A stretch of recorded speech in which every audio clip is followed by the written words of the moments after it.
দেখো বাবা, আমাদের লিচু গাছে কত লিচু হয়েছে। হ্যাঁ মা, এবছর আল্লাহর রহমতে খুব ভালো লিচু হয়েছে।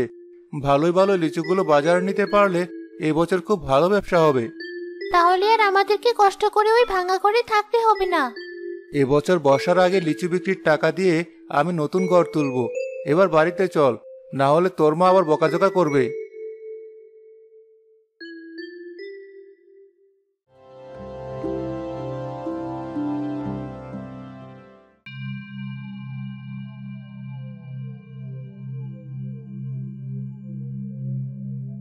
ওরে ওরে, ওই বুড়ো কবিরাজের থেকে অনেক দূরে চলে এসেছি।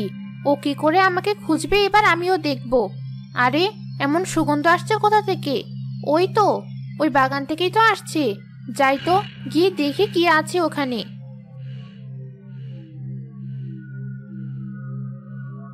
হে হে হে হে, অবশেষে একটা আশ্রয় পেলাম।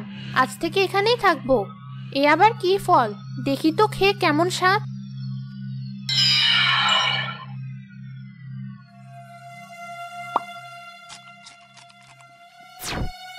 ফল তো নয়, যেন অমৃত। যেমন স্বাদ তেমন মিষ্টি।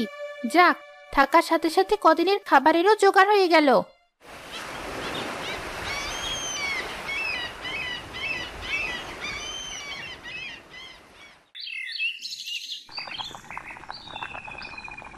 মা, আর আমাদের এই ভাঙা বাড়িতে থাকতে হবে না। কদিন পর আমাদেরও নতুন বাড়ি হবে। তোর মাথায় এসব আজগুবি চিন্তাকে দিয়েছে। জেগে জেগে স্বপ্ন দেখা বাদ দে। বাহ, স্বপ্ন দেখলাম কোথায়? বাবাই তো বলেছে লিচু বিক্রি করার টাকা দিয়ে এবার নতুন ঘর তুলবে। ওই তো বাবা আসছে, বাবাকে জিজ্ঞেস করো। কি হয়েছে মা? সকাল সকাল মা মেয়ের আবার কি নিয়ে বেঁধেছে? কি নিয়ে আর বাঁধবে? তোমার মেয়ে দিনে দুপুরে স্বপ্ন দেখছে আমাদেরও নাকি নতুন বাড়ি হবে, সেই স্বপ্ন। ভুল কিছু তো বলেনি। কদিনই বা এই ভাঙা বাড়িতে থাকবো। যাই হোক, আমাকে এখন একবার লিচু বাগানে যেতে হবে। না খেয়ে কোথায় চললি? দাঁড়াও, আমি এক্ষুনি তোমার ভাত বাড়ছি। না জর্নার মা, এখন আর খাবো না। বাগানের কাজ শেষ হলে তাড়াতাড়ি ফিরে আসবো, এসেই ভাত খাবো।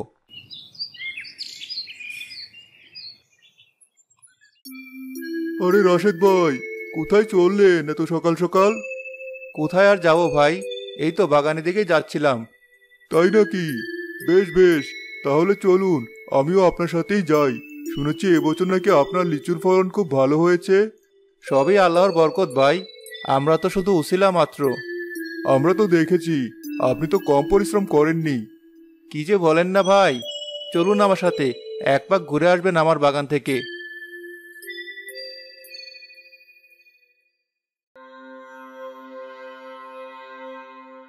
আরে, কেমন মানুষ মানুষ গন্ধ পাচ্ছি।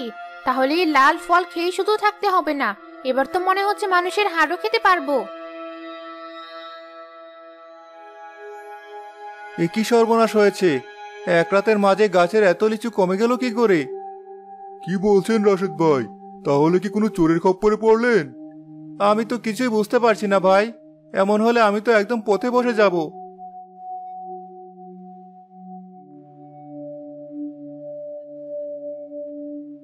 তার মানে এই লাল লাল ফলের নাম লিচু। আমি হলাম শাকচুন্নি, এবার খাবো লিচু। যখন আমি ঝুলবো ডালে, থাকবে না আর কিছু।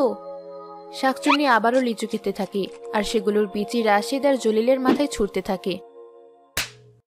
আরে, এটা এলো কোথেকে? এসব কি হচ্ছে? এ কি, আমার মাথাও তো লিচুর বিচে এসে পড়লো। কে করছে এসব? কিছুই তো বুঝতে পারছি না।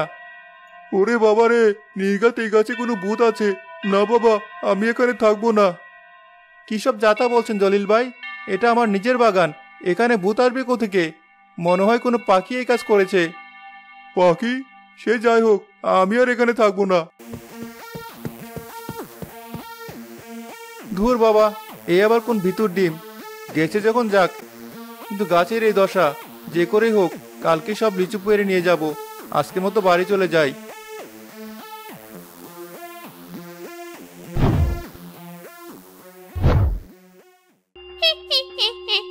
কোথায় যাবি? আমার রক্তের লোভ দেখিয়ে পালিয়ে যাবি? ওরে বাবা, শাকচুন্নি, কে কোথায় আছো? বাঁচাও, বাঁচাও আমায়। কে তোকে বাঁচাবে? কি যেন বলছিলি? সব লিচু পেরে নিয়ে যাবি? এতকাল পর এই ফল খেয়ে আমি স্বাদ পেয়েছি, আর তুই বলছিস সব লিচু নিয়ে যাবি? না না, এই লিচু আমি নেব না। তোমার যত ইচ্ছে তত লিচু খাও, তবু আমায় ছেড়ে দাও। তোকে ছেড়ে দেব? ওটা তো হচ্ছে না। হাড় খাবো, মাংস খাবো, চামড়া দিয়ে ডুগডুগি বাজাবো, তারপর তোকে ছাড়বো। আমায় খেও না, দয়া করে আমায় খেও না।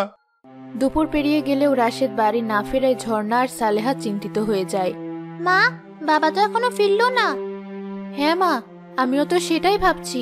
সকালে না খেয়ে গেল, এখনো তো ফিরলো না। কি যে করি। ওই তো এসেছি। বাবা, তোমার আসতে এত দেরি হলো যে? না মানে, বাগানের কাজ সেরে আসতে একটু দেরি হয়ে গেল। তুমি আমার জন্য লিচু আনোনি? মেয়ে, তোরা তো কিসের প্রশ্ন? বাড়ি এসেছি হাত মুখ ধোবো তা না, একের পর এক প্রশ্ন করেই চলছে।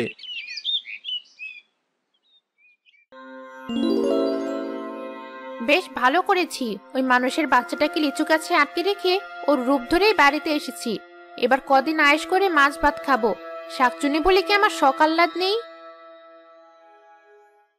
দয়া করে আমাকে ছেড়ে দাও শাকচুন্নি। তুমি বরং আমার সাথে আমার বাড়িতে চলো। আমি রোজ রোজ তোমায় মাছ আর মাংস খাওয়াবো, তবু আমায় খেও না। মাছ আর মাংস বলিস কি? হ্যাঁ, আমি সত্যি কথা বলছি।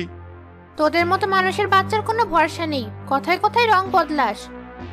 না না, সত্যি বলছি, দয়া করে আমায় ছেড়ে দাও। সে না হয় যাওয়াই যায়, তবে তোকে আমার ভরসা নেই। মাছ মাংস খাওয়ার সুযোগটাও তো হাতছাড়া করা যায় না। তার জন্য আজ থেকে তুই থাকবি লিচু গাছে, আর আমি তোর রূপ ধরে পৌঁছে যাব তোর বাড়িতে। বাঁচাও, কেউ আমায় বাঁচাও। কে শুনবে এখানে তোর কথা? থাক তুই, আমি চললাম তোর বাড়িতে। শাকচুনি রাশেদকে তার জাদু শক্তি দিয়ে লিচু গাছে আটকে রাখে, আর নিজে রাশেদের রূপ ধারণ করে তার বাড়িতে চলে যায়। আশ্চর্য, বাবা মার সাথে অমন ব্যবহার করলো কেন? আমিও তো সেটাই ভাবছি। আমার মনে হয় সেই সকালে না খেয়ে বেরিয়েছে, তাই হয়তো মেজাজটা বিগড়ে আছে। তাই বলে আমার সাথে ওভাবে কথা বলবে? মন খারাপ করিস না মা, যাই তোর বাবার খাবারটা ঘরে দিয়ে আসি।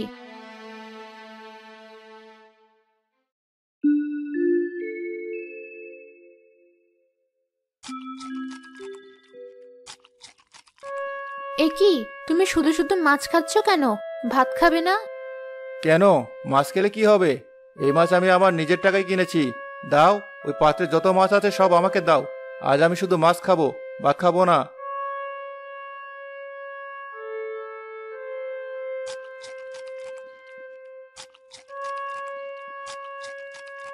তুমি পাগল হলে নাকি?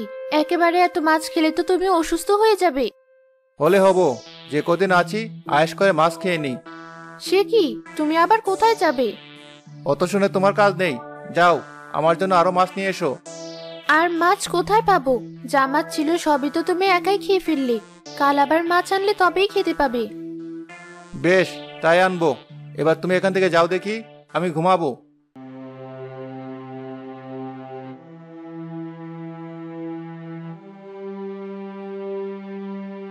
এ কি মা, মুখটা অমন করে আছো কেন?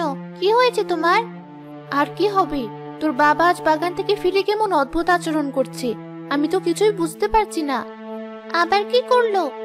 এই দেখ, এই পুরো এক গামলা মাছ সাবার করে ফেলেছে, অথচ একটাও ভাত খায়নি। বলো কি? বাবা তো মাছ তেমন পছন্দও করে না, সবসময় আমার ভাতে তুলে দেয়। হ্যাঁ মা, তাই তো বলছি। কি যে হলো লোকটার, আমি তো কিছুই বুঝতে পারছি না। অত চিন্তা করো না, খিদে পেটে মানুষের সবই ভালো লাগে। কি জানি মা, হবে হয়তো। যাই, আমি বরং বাসনগুলো মেজে আনি।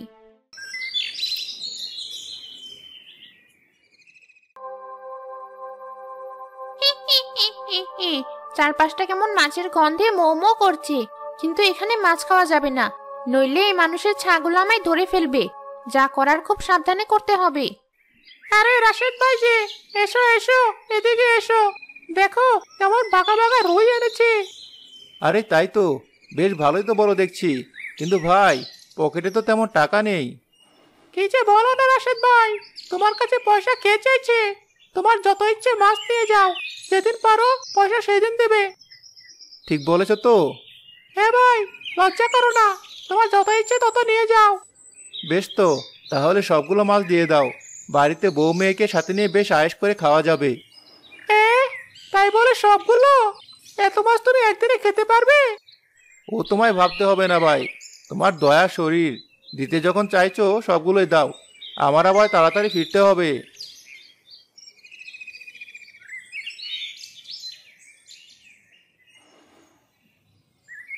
এ বাবা, সত্যি সত্যি এতগুলো মাছ দিয়ে গেল, কি খাদক রে বাবা। কিন্তু আমার ব্যবসায় তো লাল বাতি চলে গেল, এমন ভালো না হলেও পারতাম।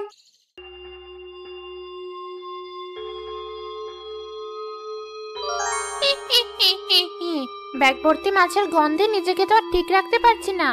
কিন্তু এই রাস্তার মাঝে কেউ আমায় মাছ খেতে দেখে ফেললে বড্ড কেলেঙ্কারি হয়ে যাবে। তার চেয়ে বরং বাড়িতেই নিয়ে যাই। ওই মানুষের বাচ্চার বউটা বেশ ভালোই রাঁধতে জানি, দুদিন না হয় রান্না করা খাবারই খাবো।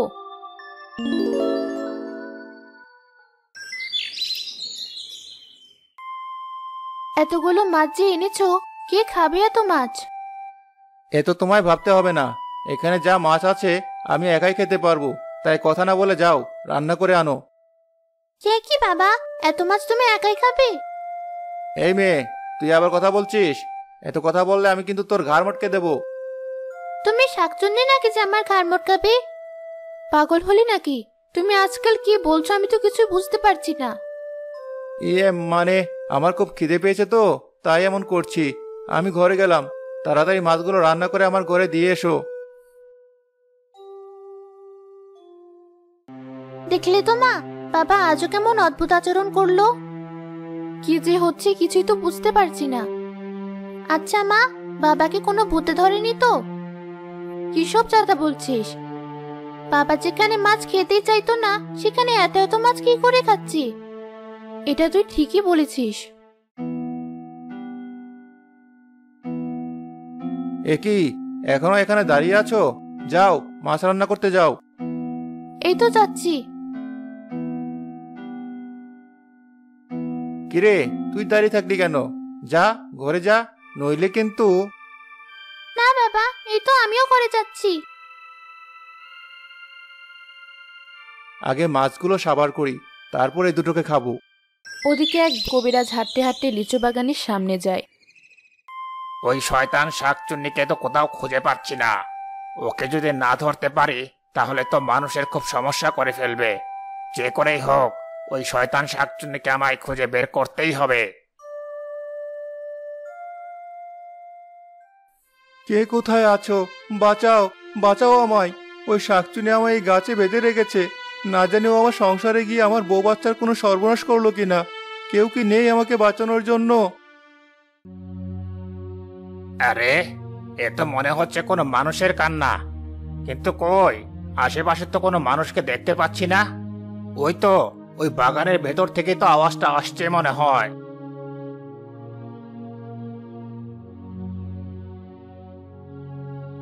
কেউ কি নেই ওই শয়তান শাকচুনির হাত থেকে আমাকে আর আমার পরিবারকে বাঁচানোর জন্য?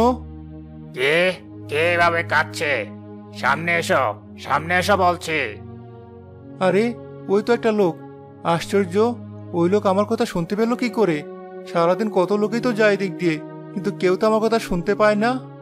কি হলো, কথা বলছো না কেন? কে তুমি? আর তোমাকে আমি দেখতে পাচ্ছি না কেন? আমি জানি না আপনি কে, তবে দয়া করে আমাকে বাঁচান।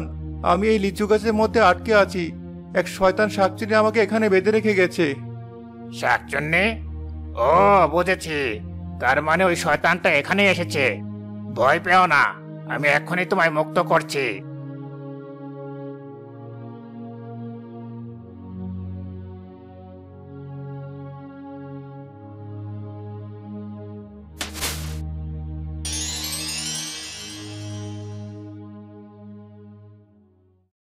এই তো, এই তো আমি বের হতে পেরেছি। আপনাকে অসংখ্য ধন্যবাদ। আমি বুঝতে পেরেছি আপনি কোনো সাধারণ মানুষ না। দয়া করে এবার এই শয়তান শাকচুনির হাত থেকে আমার পরিবারকে উদ্ধার করুন। ওই শাকচুন্নিকে ধরতেই আমি এখানে এসেছি। ও বহুদিন আমার কাছে বন্দী ছিল, কিন্তু আমারই এক ভুলের কারণে ও ছাড়া পেয়ে গেছে। চলো, আমাকে তোমার বাড়িতে নিয়ে চলো। চলুন আমার সাথে।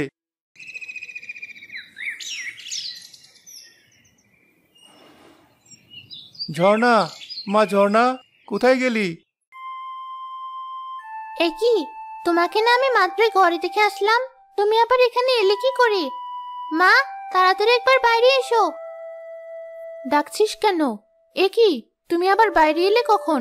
আমি নয় মাত্র তোমার ঘরে মাছ দিয়ে এলাম। না না ঝর্ণার মা, ওটা আমি না, ওটা হলো। তোমাকে বলতে হবে না, সবাই চলো আমার সাথে, তাহলে তোমরা নিজের চোখে ওর স্বরূপ দেখতে পাবে।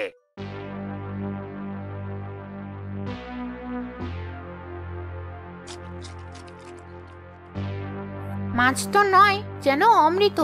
মানুষের বাচ্চার রূপ নিয়ে এসে বেশ ভালোই হয়েছে, তবে এখন শুধু মাছ খেয়ে আয়েশ হচ্ছে না, এবার ওই মা মেয়েকে খাবো।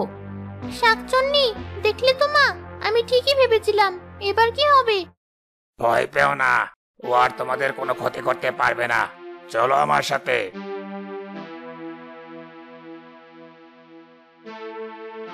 এ কি কবিরাজ, তুই এখানে?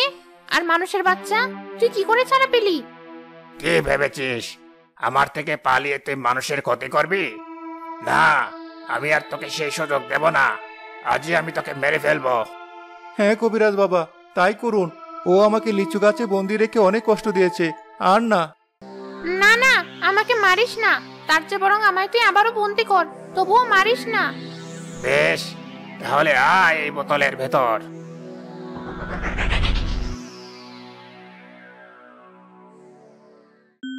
আর তোমাদের কোনো ভয় নেই, আজ থেকে ও আবারও আমার কাছে বন্দি। ধন্যবাদ কবিরাজ বাবা, আপনার কারণে আজ আবার আমি আমার পরিবারকে ফিরে পেলাম। আমাকে ধন্যবাদ দিতে হবে না, আমার যা কর্তব্য আমি তাই করেছি। এবার আমি আসি।